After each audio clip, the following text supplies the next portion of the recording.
ನನ್ನ ಪ್ರೀತಿಯ ಕೇಳುಗರಿಗೆ ರವಿ ಬೆಳಗೆರೆಯ ನಮಸ್ಕಾರ. ನಿನ್ನೆ ಒಂದೇ ಒಂದು ಗಂಟೆಯೊಳಗಾಗಿ 654 ಮೆಸೇಜುಗಳು ಬಂದು ನನ್ನ ಮೊಬೈಲು, ಕಂಪ್ಯೂಟ್ರು, ಮನಸ್ಸು ತುಂಬಿ ಹೋಗಿವೆ. Thank you so much.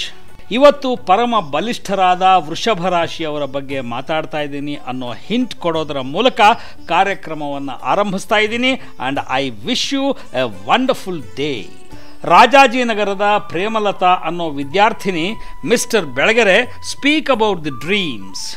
ಒಂದು ದಿನ ಕನಸುಗಳ ಬಗ್ಗೆ ಮಾತಾಡಿ ಅಂತ ಕೇಳಿ ಮೆಸೇಜ್ ಕಳಿಸಿದ್ದಾರೆ. ದೀಪಗಳಿಲ್ಲದ ದಾರಿಯಲ್ಲಿ ನಡೆಯಬಹುದು, ಆದರೆ ಕನಸುಗಳಿಲ್ಲದ ಹಾದಿಯಲ್ಲಿ ನಡೆಯಲಿಕ್ಕಾಗದು ಅನ್ನೋದು ಅತ್ಯಂತ ಪ್ರಸಿದ್ಧ ಕವಿವಾಣಿ ಪ್ರೇಮಲತಾ. ಬದುಕಿಗೆ ಕನಸುಗಳು ಬೇಕೇ ಬೇಕು. ನಿದ್ದೆ ಮಾಡಿದಾಗ ಬೀಳೋ ಕನಸುಗಳ ಬಗ್ಗೆ ಹೇಳೋದಾದರೆ ಅದೊಂದು ಅದ್ಭುತವಾದ ಸೈನ್ಸು. ಡ್ರೀಮ್ ಅನಾಲಿಸಿಸ್ ಅಂತ ವರ್ಷಗಟ್ಟಲೆ ರಿಸರ್ಚ್ ಮಾಡಿ ರೀಮ್ಗಟ್ಟಲೆ ಥಾನ್ಗಟ್ಟಲೆ ಬರೆದಿರೋ ಮನಃಶಾಸ್ತ್ರ ತಜ್ಞರಿದ್ದಾರೆ. ಒಬ್ಬೊಬ್ಬರದು ಒಂದೊಂದು ಥಿಯರಿ. ಕನಸು ಅನ್ನೋದು ನಮ್ಮ ಸುಪ್ತ ಮನಸ್ಸಿನ ಬಯಕೆಗಳ, ಆಸೆಗಳ, ಭಯಗಳ, ಆತಂಕಗಳ ಎಕ್ಸ್ಪ್ರೆಷನ್ನು ಅನ್ನೋ ವಿವರಣೆ ನೀಡಿದವರಿದ್ದಾರೆ. ಅನೇಕ ಸಲ ರಾತ್ರಿ ಮಲ್ಕೊಳ್ಳೋಕೆ ಮುಂಚೆ ನಾವು ಏನನ್ನು ಯೋಚಿಸಿ ಮಲ್ಕೋತೀವೋ ಅದೇ ಕನಸಿಗೆ ಬಂದಿರುತ್ತೆ. ನಾವು ನೋಡಿದ ಜಾಗವೇ ಮತ್ತೆ ಮತ್ತೆ ಕನಸಿನಲ್ಲಿ ಕಾಣಿಸ್ಕೊಂಡಿರುತ್ತೆ. ಅಲ್ಲೆಲ್ಲೋ ನಾವು ಗಂಟುಗಟ್ಟಲೆ ನಡೆದ ಹಾಗೆ, ಯಾರೊಂದಿಗೋ ಮಾತಾಡಿದ ಹಾಗೆ, ಒಂದು ಇಡೀ ಸಿನಿಮಾ ನೋಡಿದ ಹಾಗೆ, ನನಗಂತೂ ಫಸ್ಟ್ ಕ್ಲಾಸಾಗಿ ಯಾರ್ದೋ ಮನೆಗೆ ಹೋಗಿ ಕೂತು ಡೀಟೇಲಾಗಿ ಅಡುಗೆ ಮಾಡಿಸ್ಕೊಂಡು ರುಚಿಯಾಗಿ ಊಟ ಮಾಡಿದ ಹಾಗೆಲ್ಲ ಕನಸು ಬಿದ್ದುಬಿಡುತ್ತೆ. ಆದರೆ ಮನಃಶಾಸ್ತ್ರ ತಜ್ಞರು ಹೇಳೋದೇನು ಗೊತ್ತಾ? ನಾವು ತುಂಬ ಡೀಪಾಗಿ ನಿದ್ದೆ ಮಾಡಿದಾಗ ನಮಗೆ ಕೇವಲ ಕೆಲವು ಸೆಕೆಂಡ್ಗಳ ಮಟ್ಟಿಗೆ ಮಾತ್ರ ಒಂದು ಕನಸು ಬೀಳುತ್ತೆ, ನಾಟ್ ಮೋರ್ ದನ್ ದ್ಯಾಟ್. ಆದರೆ ಅಷ್ಟು ಸಂಕ್ಷಿಪ್ತವಾಗಿ ಬೀಳೋ ಕನಸನ್ನೇ ನಮ್ಮ ಮನಸ್ಸು ಡೀಟೇಲಾಗಿ ನೆನಪಿಟ್ಕೊಂಡಿರುತ್ತಂತೆ. ನಿನ್ನೆ ರಾತ್ರಿ ಬಿದ್ದ ಅಂಥ ಯಾವ ಮಧುರವಾದ ಕನಸನ್ನು ನೆನಪು ಮಾಡಿಕೊಂಡು ಮುಗುಳ್ನಗ್ತಾ ಇವತ್ತಿನ ದಿನ ಆರಂಭಿಸ್ತಾ ಇದ್ದೀರೋ ಕಾಣೆ. I wish you a great day again. ಮುಗಿಲೆತ್ತ ಓಡುತ್ತಿದೆ ಗೆಳೆಯರೇ, ನಿನ್ನೆ ಮಾತಾಡ್ತಾ ನಿಮಗೆ RN ಜಯಗೋಪಾಲ್ ಅವರ ಬಗ್ಗೆ, ಮಂಜುಳಾ ಬಗ್ಗೆ, ಶಂಕರ್ ನಾಗ್ ಬಗ್ಗೆ ಹೇಳ್ತಾ ಇದ್ದೆ. ಅನೇಕರು ಅದನ್ನು ಆ ಥರದ ಒಂದು ವಿವರಣೆಯನ್ನು ಇಷ್ಟಪಟ್ಟು ಮೆಸೇಜ್ ಮಾಡಿದ್ದಾರೆ. ಶಂಕರ್, ಮಂಜುಳಾ, ರಾಜ್ಕುಮಾರ್ ಇವರೆಲ್ಲ ತೆರೆಯ ಮೇಲೆ ಥಳಥಳಿಸಿದ ಮಹಾನ್ ನಕ್ಷತ್ರಗಳು. ಅವರು ಪ್ರತಿಯೊಬ್ಬರಿಗೂ ಗೊತ್ತಿರ್ತಾರೆ. ಆದರೆ ತೆರೆಯ ಹಿಂದೆ ನಿಂತು ಸಿನಿಮಾಗೆ ಜೀವ ತುಂಬಿದ ಕೆಲವು ಮಹಾನುಭಾವರು ನಮಗೆ ಗೊತ್ತೇ ಆಗಿರಲ್ಲ. ಅಂಥ ಮಹಾನುಭಾವರೊಬ್ಬರ ಬಗ್ಗೆ ಇವತ್ತು ಸಂಕ್ಷಿಪ್ತವಾದ ಮಾಹಿತಿ ಕೊಡ್ತೀನಿ. ಹೀ ಈಸ್ ದಿವಂಗತ GK ವೆಂಕಟೇಶ್. ಅವರು ಕನ್ನಡದ ಹಿರಿಯ ಹೆಸರಾಂತ ಸಂಗೀತ ನಿರ್ದೇಶಕ. ವಿಶ್ವನಾಥನ್ ರಾಮಮೂರ್ತಿ ಜೋಡಿ ಅಂತ ಏನಿತ್ತಲ್ಲ, ಅವರ ಹತ್ರ ಅಸಿಸ್ಟೆಂಟ್ ಆಗಿ ಕೆಲಸ ಮಾಡಿ ಸಂಗೀತ ನಿರ್ದೇಶನದ ಕೆಲಸ ಕಲಿತವರು ವೆಂಕಟೇಶ್. ಅವರು ಸ್ವತಃ ಹಾಡ್ತಾ ಇದ್ರು. ರಾಜ್ಕುಮಾರ್ ಅವರ ಅತಿ ಹೆಚ್ಚಿನ ಚಿತ್ರಗಳಿಗೆ ಸಂಗೀತ ನೀಡಿದರು. ನಿಮ್ಗೊಂದಷ್ಟು ಹಾಡುಗಳನ್ನು ನೆನಪು ಮಾಡಿಕೊಡ್ತೀನಿ ನೋಡಿ. ಕುವೆಂಪು ಅವರ ಯಾವ ಜನ್ಮದ ಮೈತ್ರಿ, ನರಸಿಂಹಸ್ವಾಮಿ ಅವರು ಬರೆದ ಇವಳು ಯಾರು ಬಲ್ಲೆಯೇನು, ರವಿವರ್ಮನ ಕುಂಚದ ಕಲೆ, ಆಡಿಸಿ ನೋಡು ಬೀಳಿಸಿ ನೋಡು, ಬಾಳ ಬಂಗಾರ ನೀನು, ಹೀಗೆ ಅತ್ಯಂತ ಮಧುರವಾದ ಜನಪ್ರಿಯವಾದ ಗೀತೆಗಳಿಗೆ ಸಂಗೀತ ನೀಡಿ ಅಮರರಾದವರು GK ವೆಂಕಟೇಶ್. ಅವರಿಗೆ ಚಿತ್ರರಂಗದಲ್ಲಿ ಆದ ಒಟ್ಟು ಎಕ್ಸ್ಪೀರಿಯನ್ಸೇ 50 ವರ್ಷ. ತುಂಬಿದ ಕೊಡ ಅಂತ ತಾವೇ ಒಂದು ಸಿನಿಮಾ ನಿರ್ಮಾಣ ಮಾಡಿದ್ರು. ಭಕ್ತ ಕುಂಬಾರ, ಸಂಪತ್ತಿಗೆ ಸವಾಲ್, ಜೀವನ ಚೈತ್ರ, ಭೂತಯ್ಯನ ಮಗ ಅಯ್ಯು, ಹೀಗೆ ಅದ್ಭುತವಾದ ಸೂಪರ್ ಹಿಟ್ ಸಿನಿಮಾಗಳಿಗೆ ಸಂಗೀತ ನೀಡಿದವರು GK ವೆಂಕಟೇಶ್. ಅಷ್ಟೇ ಅಲ್ಲ, ರಾಜ್ಕುಮಾರ್ ಅವರ ಕೈಲಿ ಸಂಪತ್ತಿಗೆ ಸವಾಲ್ ಚಿತ್ರಕ್ಕೆ ಮೊದಲನೇ ಹಾಡು ಹೇಳಿಸಿದವರೇ ಅವರು. ನಿಮಗೆ ಗೊತ್ತಿರಲಿ, ಇವತ್ತಿನ ಪ್ರಖ್ಯಾತ ಸಂಗೀತ ನಿರ್ದೇಶಕ ಇಳೆಯರಾಜ ನಮ್ಮ ಜಾಣ ಕನ್ನಡಿಗ GK ವೆಂಕಟೇಶ್ ಅವರ ಶಿಷ್ಯರಾಗಿದ್ದವರು ಅಂತ ಹೇಳ್ತಾ ವೆಂಕಟೇಶ್ ಅವರ ನಿರ್ದೇಶನದ ಒಂದು ಹಾಡು ಕೇಳಿಸ್ತೀನಿ. ಸಂಗೀತವೇ ನುಡಿಯುವ ಮಾತೆಲ್ಲ. ಈಗಾಗಲೇ ಹೇಳಿದ ಹಾಗೆ I am going to speak about the Taurus people from ವೃಷಭ ರಾಶಿ. ಎಲ್ಲಾದರೂ ನಿಮಗೊಬ್ಬ ವಿಶಾಲವಾದ ಚೆಸ್ಟ್, ಬ್ರಾಡ್ ಶೋಲ್ಡರ್ಸ್, ಚಿಕ್ಕ ಕಿವಿಗಳು, ನೆಮ್ಮದಿಯಾದ ಕಣ್ಣುಗಳು ಇರುವಂಥ ತುಂಬ ಕಡಿಮೆ ಮಾತಿನ ಗಂಡಸ್ ಕಾಣಿಸಿದ್ರೆ ಬಿ ಶ್ಯೂರ್ ಆತ ವೃಷಭ ರಾಶಿಯವನು. He is cool, calm and strong. ವೃಷಭ ರಾಶಿಯವರು ಚಿಕ್ಕದಕ್ಕೂ ಟೆನ್ಷನ್ ತಗೊಳ್ಳಲ್ಲ, ಕಟಕಟ ಅಂತ ಹಲ್ಲು ಕಡಿಯಲ್ಲ, ಟೆನ್ಷನ್ ಆಯಿತು ಅಂತ ಬೆರಳೆಲ್ಲ ಸೌದೋಗೋ ಹಾಗೆ ಉಗುರು ಕಚ್ತಾ ಕೂತ್ಕೊಳ್ಳಲ್ಲ, ನರ್ವಸ್ ಆಗಲ್ಲ. ಅವರು ತಮ್ಮ ನಿರ್ಧಾರಗಳನ್ನು 10 ಸಲ ಯೋಚಿಸಿ ನಿಧಾನವಾಗಿ ತಗೋತಾರೆ, ಕೇರ್ಫುಲ್ಲಾಗಿ ತಗೋತಾರೆ. ಅವರು ನನ್ನ ಹಾಗೆ ಅಂದರೆ ಮೀನರಾಶಿಯವರ ಹಾಗೆ ಅಲೆಮಾರಿಗಳಲ್ಲ. ಅವರಿಗೆ ಮನೆ ಕಡೆ ಅಟ್ಯಾಚ್ಮೆಂಟ್ ಜಾಸ್ತಿ, ಮನೆ ಕಟ್ಟಬೇಕು ಅಂತ ಕನಸು ಕಾಣ್ತಾರೆ. ಫಾರ್ಚುನೇಟ್ಲಿ ಅವರು ಬಲು ಬೇಗ ಮನೆ ಕಟ್ಟು ಬಿಡ್ತಾರೆ. ವೃಷಭ ರಾಶಿಯವರು ಬೇಗನೆ ಸಿಟ್ಟು ಮಾಡ್ಕೊಳ್ಳಲ್ಲ ಅಂತ ಹೇಳಿದೆ, ಆದರೆ ಬಿಲೀವ್ ಮೀ, ಸಿಟ್ಟು ಬಂದರೆ ಅದು ಗೂಳಿಗೆ ಸಿಟ್ಟು ಬಂದ ಹಾಗೆ ಲೆಕ್ಕ. ತಮ್ಮ ಪಾಡಿಗೆ ತಮ್ಮನ್ನು ಬಿಟ್ಟರೆ ಸುಮ್ಮನೆ ಇದ್ದು ಬಿಡೋ ವೃಷಭ ರಾಶಿಯ ಜನ ಅಕಸ್ಮಾತ್ ರೇಗಿದ್ರು ಅಂದರೆ ಭಯಂಕರವಾಗಿ ರೇಗ್ತಾರೆ. ಆದರೆ ಹೀಗೆ ಎರ್ರ ಬಿರ್ರಿ ರೇಗೋದು ಇಡೀ ಜೀವಮಾನದಲ್ಲಿ 1-2 ಸಲ ಅಷ್ಟೇ. ಅವರಿಗೆ ನೆಮ್ಮದಿಯ ಬದುಕಬೇಕು. ಒಬ್ಬ ವೃಷಭ ರಾಶಿಯ ಸ್ತ್ರೀ ಹೇಗಿರ್ತಾಳೆ ಅನ್ನೋದಕ್ಕೆ ನಿಮ್ಗೆ ಒಂದು ಉದಾಹರಣೆ ಕೊಡ್ತೀನಿ. You can imagine. Madhuri Dixit is a Taurus. ವೃಷಭ ರಾಶಿಯವಳಾದ ಮಾಧುರಿ ದೀಕ್ಷಿತ್ ಜೀವನದಲ್ಲಿ ಎಷ್ಟು ನೆಮ್ಮದಿಯಾಗಿ ಗೆಲುವು ಕಂಡ್ಲು, ಎಷ್ಟು ಕೂಲಾಗಿ ಯಶಸ್ಸಿನ ಏಣಿ ಹತ್ತಿದ್ಲು, ಹೇಗೆ ಗ್ರೇಸ್ಫುಲ್ ಆಗಿ ರಿಟೈರ್ ಆಗಿ ಮದುವೆ ಆದ್ಲು, ಆದ ನಂತರವೂ ಹೇಗೆ ಬಂದು ಮತ್ತೆ ಒಳ್ಳೆ ಆಫರ್ ಸಿಕ್ಕಾಗ ನಟಿಸಿ ಮತ್ತೆ ತನ್ನ ಪರ್ಸನಲ್ ಬದುಕಿಗೆ ಹಿಂತಿರುಗಿದಳು ಅನ್ನೋದನ್ನು ಚಿತ್ರರಂಗದ ಬಗ್ಗೆ ಆಸಕ್ತಿ ಇರೋರು ಗಮನಿಸಿರ್ತಾರೆ. ಇಲ್ಲಿ ಒಂದು ತೀರಾ ಪರ್ಸನಲ್ ಆದ ಸಮಸ್ಯೆಯನ್ನು ತಮ್ಮ ಹೆಸರು ಹೇಳಲು ಇಚ್ಛಿಸದ ಹುಡುಗಿಯೊಬ್ಬಾಕೆ ನನ್ನ ಮುಂದಿಟ್ಟಿದ್ದಾಳೆ. ನಿಮ್ಮ ಮೇಲೆ ತುಂಬ ವಿಶ್ವಾಸ ಇಟ್ಟು ಈ ಪ್ರಶ್ನೆ ಕೇಳ್ತಾ ಇದ್ದೀನಿ. ನನ್ನ ಹೆಸರು ಹೇಳಬೇಡಿ, ಈ ಮೊಬೈಲ್ ನಂಬರನ್ನು ಹೇಳಬೇಡಿ, ಇದು ತೀರಾ ಪರ್ಸನಲ್ ಪ್ರಶ್ನೆ ಆದ್ದರಿಂದ ದಯವಿಟ್ಟು ಉತ್ತರಿಸಿ ಅಂತ ಕೇಳ್ತಾಳೆ. ಮೈ ಡಿಯರ್ ಗರ್ಲ್, ನನಗೆ ನಿನ್ನ ವಯಸ್ಸಿನ 2 ಬೆಳೆದ ಹೆಣ್ಣು ಮಕ್ಕಳಿದ್ದಾರೆ. I can understand your problem. ಈ ಅಂಕಣ ಇರೋದು ನಿನ್ನ ಹೆಸರು, ನಂಬರು ಇತ್ಯಾದಿಗಳನ್ನು ತಿಳ್ಕೊಳ್ಳೋದಕ್ಕಲ್ಲ, ರೇಡಿಯೋದಲ್ಲಿ ಅನೌನ್ಸ್ ಮಾಡೋದಕ್ಕೂ ಅಲ್ಲ. ಸಮಸ್ಯೆಗಳನ್ನು ಚರ್ಚಿಸೋದಕ್ಕೆ ಮತ್ತು ಒಬ್ಬರ ಪ್ರಶ್ನೆಯನ್ನು ಹೀಗೆ ಚರ್ಚಿಸೋದರ ಮೂಲಕ ಇಂಥದ್ದೇ ಸಮಸ್ಯೆಯಿಂದ ಒದ್ದಾಡ್ತಿರೋ 100,000 ಕೇಳುಗರಿಗೆ ಪರಿಹಾರ ಸೂಚಿಸೋದಕ್ಕೆ. Be bold, be frank and have confidence on me. ನಿನ್ನಂಥ ಹುಡುಗ ಹುಡುಗಿಯರಿಗೆ ಅಣ್ಣನಾಗಿ, ಚಿಕ್ಕಪ್ಪನಾಗಿ, ಹಿರಿಯ ಮಿತ್ರನಾಗಿ ನಾನು ಉತ್ತರಗಳನ್ನು ಹೇಳ್ತೀನಿ. ಇಲ್ಲಿ ಈ ಹುಡುಗಿ ಕೇಳಿರೋ ಪ್ರಶ್ನೆ ಅಂದರೆ, ನಾನು ನನ್ನ ಹತ್ತಿರದ ಸಂಬಂಧಿ ಹುಡುಗನೊಬ್ಬನನ್ನು ಪ್ರೀತಿಸ್ತಾ ಇದ್ದೀನಿ, ಮದುವೆ ಆಗೋಕ್ಕೆ ಇನ್ನೂ ತುಂಬ ವರ್ಷಗಳಿವೆ, ಆದರೆ ಆ ಸಂಬಂಧಿಕ ನನ್ನನ್ನು ಆಗಾಗ ದೈಹಿಕವಾಗಿ ಸಲುಗೆಯಿಂದ ಇರುವಂತೆ ಒತ್ತಾಯ ಮಾಡ್ತಾನೆ. ನಾನು ಒಪ್ಪದೇ ಇದ್ದರೆ ನಿಂಗೆ ನನ್ನ ಮೇಲೆ ಪ್ರೀತಿನೇ ಇಲ್ಲ ಅಂತ ಜಗಳ ಮಾಡ್ತಾನೆ. ಇದಕ್ಕೆ ನಾನೇನು ಮಾಡಲಿ? ಹಾಗೆ ಸಲಿಗೆಯಿಂದ ಇರೋದು ತಪ್ಪಲ್ವಾ? ನೀವೇನಂತೀರಿ ಅಂತ ಕೇಳ್ತಾಳೆ ಮಿಸ್ ಅನಾಮಿಕಾ. ಈಕೆಗೆ ಮುಂದೆ ಉತ್ತರ ಕೊಡ್ತೀನಿ.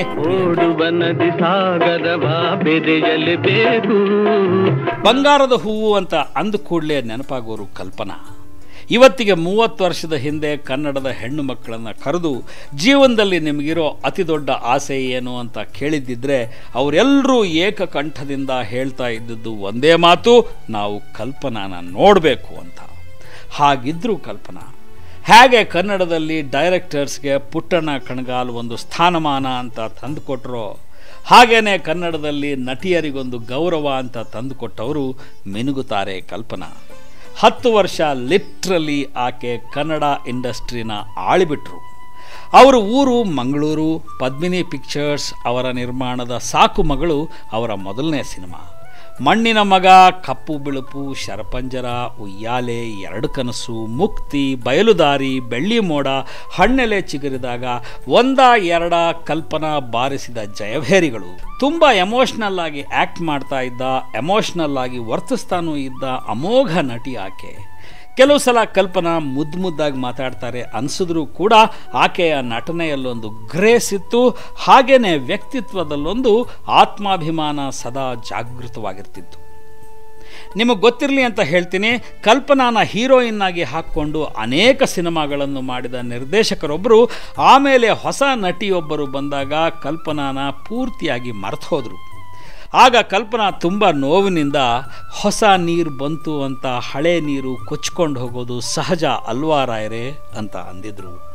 ಆ ನಂತರ ಕಲ್ಪನಾ ಚಿತ್ರರಂಗವನ್ನೇ ಧಿಕ್ಕರಿಸಿದವರ ಹಾಗೆ ಇನ್ನೆಲ್ಲೋ ಬೆಳೆದು ತೋರಿಸ್ತೀನಿ ಅಂತ ಕಂಪನಿ ನಾಟಕಗಳ ಕಡೆಗೆ ಹೊರಟು ಹೋದರು. ಅನ್ಫಾರ್ಚುನೇಟ್ಲಿ ಅಲ್ಲೇ ಅವರ ಅಂತ್ಯವೂ ಆಗೋಯ್ತು. ಬಿಡಿ, ಹೀಗೆಲ್ಲ ಚುಟುಕಾಗಿ ಕಲ್ಪನಾ ಬಗ್ಗೆ ಮಾತಾಡಿದ್ರೆ ಸಾಲಲ್ಲ. ಇಷ್ಟರಲ್ಲೇ ಒಂದಿನ ಚಲನಚಿತ್ರ ರಂಗದ ದುರಂತ ನಾಯಕಿಯರು ಅಂತ ಒಂದು ಸಬ್ಜೆಕ್ಟ್ ಇಟ್ಕೊಂಡು ಒಂದಿಡೀ ಗಂಟೆ ನಿಮ್ಮ ಜೊತೆಗೆ ಮಾತಾಡ್ತೀನಿ. ತುಂಬ ಪರ್ಸ್ನಲ್ ಆದ, ಪ್ರೈವೇಟ್ ಆದ, ಯಾರಿಗೂ ಗೊತ್ತಿಲ್ಲದ ಇನ್ಫಾರ್ಮೇಷನ್ಸ್ ನಿಮಗೆ ಕೊಡ್ತೀನಿ. ನಿಜ ಹೇಳಬೇಕು ಅಂದರೆ ಕಳೆದ 25 ವರ್ಷಗಳಿಂದ ಪತ್ರಿಕೋದ್ಯಮದಲ್ಲಿರೋ ನನಗೆ ಈ ಸಿನಿಮಾದವ್ರ ಜೊತೆಗೆ ಮೊದಲಿಂದಲೂ ಒಂದು ಸ್ನೇಹ, ಇಂಟ್ರಾಕ್ಷನ್, ಒಂದು ಜಗಳ ಇದ್ದೇ ಇದೆ. ಇವತ್ತಿಗೂ Prakash Rai is my close friend. Avinash Malavika, Nagathihalli Chandrashekar, Pavithra Lokesh, TN Sitaram, Girish Kasaravalli, Ravichandran, Umashree, Ravi Srivatsa, ಹೀಗೆ ಗ್ಯಾಂಗ್ ಆಫ್ ಫ್ರೆಂಡ್ಸ್ ನನಗೆ ಚಿತ್ರರಂಗದಲ್ಲಿ ಇದ್ದೇ ಇದ್ದಾರೆ. ನಾನು ಅವತ್ತಿನ ಅಂದರೆ 25-35 ವರ್ಷಗಳ ಹಿಂದಿನ ನಟಿಯರನ್ನು ನೋಡಿದ್ದೆ. ಇವತ್ತಿನ ಹೊಸ ನಟಿಯರನ್ನು ನೋಡ್ತಾ ಇದ್ದೀನಿ. There is a lot of difference in their attitude. ಈಗಿನ ಹುಡುಗಿಯರು, ಈಗಿನ ನಟಿಯರು ತುಂಬ ಭಾವುಕರಲ್ಲ. They are more practical. ಹಾಗೆ ನೋಡಿದ್ರೆ ಈಗಿನ ಹೆಣ್ಣು ಮಕ್ಕಳೇ ಹೆಚ್ಚು ಪ್ರಾಕ್ಟಿಕಲ್ ಆಗಿಬಿಟ್ಟಿದ್ದಾರೆ. ನಿಮಗೆ ಯಶಸ್ವಿಯಾದ ಕೆರಿಯರ್ ಬೇಕಾ, ಗಂಡನ ಜೊತೆಗೆ ಒಂದು ಫುಲ್ಫಿಲ್ಲಿಂಗ್ ಆದ ರಿಲೇಷನ್ಶಿಪ್ ಬೇಕಾ ಅಂತ ಕೇಳಿದ್ರೆ 80-90% ಹುಡುಗಿಯರು ನಮಗೆ ಮಾನಸಿಕವಾಗಿ ತೃಪ್ತಿ, ಸಮಾಧಾನ, ಸಂತೋಷ ಸಿಗುವಂಥ ಫುಲ್ಫಿಲ್ಲಿಂಗ್ ಲೈಫ್ ಬೇಕು ಅಂತ ಹೇಳಿದ್ದಾರೆ. ಸಾಮಾಜಿಕವಾಗಿ ಈ ಮೌಲ್ಯಗಳು ಕೂಡ ಹೇಗೆ ಬದಲಾಗ್ತವೆ ಅನ್ನೋದನ್ನು ವಿವರಿಸೋದಕ್ಕೋಸ್ಕರ ನಿಮಗಿದೆಲ್ಲ ಹೇಳಬೇಕಾಯಿತು.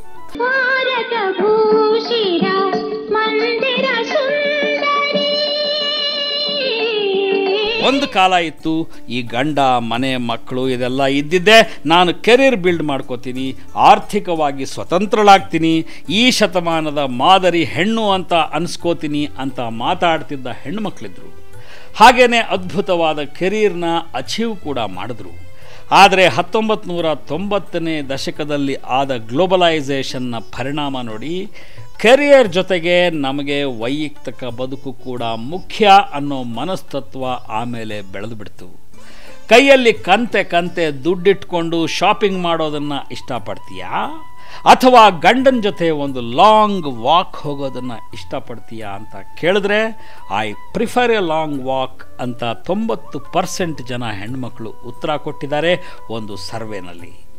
ತೀರಾ ಅವಮಾನಕ್ಕೊಳಗಾಗ್ತೀನಿ ಅಂತಾದರೆ ಗಂಡನನ್ನು ದೂರ ಮಾಡಿ ಒಬ್ಬಳೇ ಇರೋದಕ್ಕೆ ಇಷ್ಟಪಡ್ತೀನಿ ಹೊರತು otherwise I want to be a good housewife and a great mother ಅಂತ ಹೆಣ್ಣು ಮಕ್ಕಳು ಉತ್ತರ ಕೊಟ್ಟಿದ್ದಾರೆ.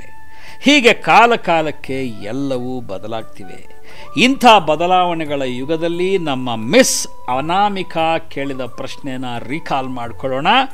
ತಾನು ಪ್ರೀತಿಸಿದ ಹತ್ತಿರದ ಸಂಬಂಧಿಕ ತನ್ನ ಜೊತೆ ಸಲಿಗೆಯಿಂದ ಇರಬೇಕು ಅಂತ ಬಯಸ್ತಾನೆ, ಅದು ತನಗೆ ಇಷ್ಟವಿಲ್ಲ ಅಂತ ಹೇಳಿದ್ರೆ ಅವನು ಜಗಳ ಮಾಡ್ತಾನೆ ಅನ್ನೋದು ಅನಾಮಿಕಾ ಸಮಸ್ಯೆ.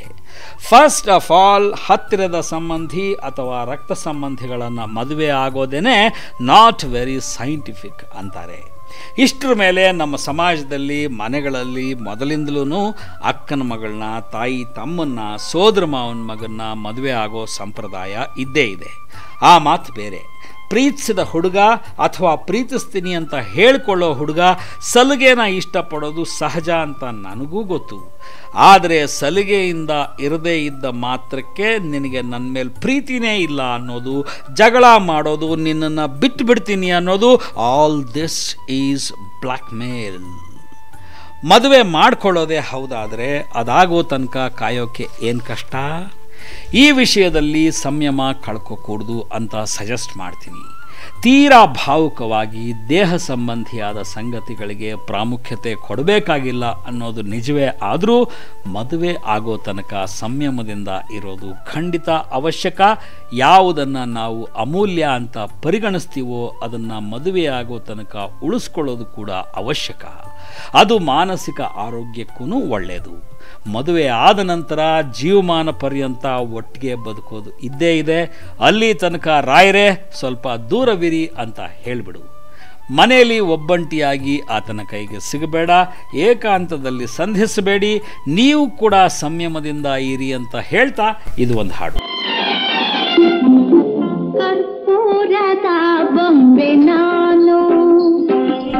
ನೋಡೋಕೆ ಟಫ್ ಆಗಿ ಕಾಣಿಸೋ ವೃಷಭ ರಾಶಿಯ ಜನ ಸ್ವಭಾವತಃ ಸಾಕಷ್ಟು ಹಠಮಾರಿಗಳು. ಅವರು ತಮ್ಮ ನಂಬಿಕೆಯನ್ನು, ತಮ್ಮ ವಾದವನ್ನು ಸುಲಭಕ್ಕೆ ಬಿಟ್ಕೊಡೋರಲ್ಲ. ಹಾಗಂತ ತೀರಾ ಕಲ್ಲು ಹೃದಯದವರು ಅಲ್ಲ. ಅಭಿಪ್ರಾಯಗಳ ವಿಷಯಕ್ಕೆ ಬಂದಾಗ ಅವರನ್ನು ಬದಲಾಯಿಸೋದು ಕಷ್ಟ. ಅವ್ರಿಗೇನಾದರೂ ಕಷ್ಟ ಬಂದರೆ, ನೋವಾದರೆ, ದೈಹಿಕವಾಗಿ ತೊಂದರೆ ಆದರೆ ವರ್ಷಗಟ್ಟಲೆ ತುಟಿ ಪಿಟಕ್ಕನ್ನದೇ ಒಳಗೆ ಸಹಿಸ್ಕೊಂಡು ಬಿಡ್ತಾರೆ. ಸಮಸ್ಯೆ ದೊಡ್ಡದಾದಷ್ಟು ಅದನ್ನು ಭರಿಸೋ ಅವರ ತಾಕತ್ತು ಕೂಡ ದೊಡ್ಡದಾಗುತ್ತೆ. ವೃಷಭ ರಾಶಿಯ ಗಂಡಸಿನದೊಂದು ಪ್ಲಸ್ ಪಾಯಿಂಟ್ ಅಂದರೆ ಅವನು ತನ್ನ ಹೆಂಡತಿಗೆ ಮಹಾನ್ ನಿಷ್ಠ, ಗೆಳೆಯರಿಗೆ ಯಾವತ್ತೂ ಮೋಸ ಮಾಡೋನಲ್ಲ. ವೃಷಭ ರಾಶಿಯ ಗಂಡು ಹೆಣ್ಣು ಇಬ್ಬರು ಕೂಡ ಧೈರ್ಯಶಾಲಿಗಳಂತೆ. ನಿಧಾನವಾಗಿ ಆದರೆ ಸ್ಥಿರವಾಗಿ ಅವರು ತಮ್ಮದೇ ಸಾಮ್ರಾಜ್ಯ ಕಟ್ಕೋತಾರಂತೆ. ಅವರಿಗೆ ಕಲೆ, ಸಂಗೀತ ಕೊಂಚ ಮಟ್ಟಿಗೆ ಇಷ್ಟ ಆಗ್ತವೆ. ಅವರಲ್ಲಿ ಕೆಲವರು ಹಾಡೋದು ಉಂಟು. ದುಡಿಯೋಕೆ ನಿಂತರೆ ಮಾತ್ರ ವೃಷಭ ರಾಶಿಯವರು ಸಖತ್ತಾಗಿ ದುಡಿದು ಬಿಡ್ತಾರೆ. ಆದರೆ ದುಡ್ಡು ದುಂದು ಮಾಡೋದು, ವೇಸ್ಟ್ ಮಾಡೋದು ಅವರಿಗೆ ಸುತರಾಮ್ ಇಷ್ಟ ಆಗಲ್ಲ. ನಿಮಗೆ ಗೊತ್ತಿರಲಿ, ಮಹಾನ್ ಮನಃಶಾಸ್ತ್ರ ತಜ್ಞ ಸಿಗ್ಮಂಡ್ ಫ್ರಾಯ್ಡ್ ವೃಷಭ ರಾಶಿಯವನು. ಕ್ವೀನ್ 2ನೇ ಎಲಿಜಬೆತ್, ಆಂಡ್ರಿ ಹೆಬರ್ನ್ ಅನ್ನೋ ನಟಿ, ಮಹಾಬಲಿಷ್ಠ ಯುದ್ಧಕೋರ Hitler, Bertrand Russell, Shakespeare, Harry Truman ಇವರೆಲ್ಲರೂ ಕೂಡ ವೃಷಭ ರಾಶಿಯ ಅತಿರಥ ಮಹಾರಥರೇ. ಅವರು ಸ್ನೇಹಕ್ಕೆ ಅರ್ಹರು. ಪ್ರತಿಯೊಂದರಲ್ಲೂ ಪ್ರಾಕ್ಟಿಕಲ್ಲು, ಸೆನ್ಸಿಬಲ್ಲು, ಕೇರ್ಫುಲ್ಲು. ವೃಷಭ ರಾಶಿಯ ಹುಡುಗ ಪ್ರೇಮಿಯಾಗಿ ಸಿಕ್ಕಿಬಿಟ್ರೆ ತನ್ನ ಹುಡುಗಿನ ತುಂಬ ಚೆನ್ನಾಗಿ ನೋಡ್ಕೋತಾನೆ, ಪ್ರೊಟೆಕ್ಟ್ ಮಾಡ್ತಾನೆ. ಆದರೆ ಪ್ರಾಬ್ಲಮ್ ಏನಂದರೆ ಅವನಿಗೆ ಹೊಗಳೋಕ್ಕೆ ಬರಲ್ಲ. ಬೂಟಾಟಿಕೆ, ನಾಟಕ, ತಳ್ಳಿ ಬಿಳ್ಳಿ ಮಾತು ಇವ್ಯಾವೂ ಬರಲ್ಲ. ಆದರೆ ಬಿ ಶ್ಯೂರ್, ಕೈ ಹಿಡಿಯೋ ಹುಡುಗಿಯ ಬದುಕು ನಾಳೆ ಹೇಗಿರಬೇಕು ಅಂತ ಇವತ್ತೇ ಪ್ಲ್ಯಾನ್ ಮಾಡ್ತಾನೆ. ವೃಷಭ ರಾಶಿಯ ಹುಡುಗಿ ಕೂಡ ಸ್ವಲ್ಪ ದೃಢಕಾಯದವಳೆ ಆಗಿರ್ತಾಳೆ. ಅವಳು ತುಂಬ ನಂಬಿಕಸ್ಥೆ. ಆಕೆಯ ಮಾರಲ್ ಆ್ಯಂಡ್ ಎಮೋಷನಲ್ ಕರೇಜ್ ದೊಡ್ಡದು. ಒಂದೇ ಡಿಮ್ಯಾಂಡು ಅಂದರೆ ತನ್ನ ಗಂಡ ಅಥವಾ ತನ್ನ ಬಾಯ್ ಫ್ರೆಂಡ್ ತನಗೆ ಪ್ರಾಮಾಣಿಕನಾಗಿರಬೇಕು, ತನ್ನನ್ನು ಮಾತ್ರ ಪ್ರೀತಿಸಬೇಕು ಅಂತ ಬಯಸ್ತಾಳೆ. ಒಳ್ಳೆ ಅಡುಗೆ ಮಾಡೋ ಹೆಂಡತಿ ಬೇಕು ಅಂದರೆ ವೃಷಭ ರಾಶಿಯ ಹುಡುಗಿನ ಮದುವೆ ಆಗಬೇಕು ಅಂತ ಸಜೆಸ್ಟ್ ಮಾಡ್ತಾಳೆ.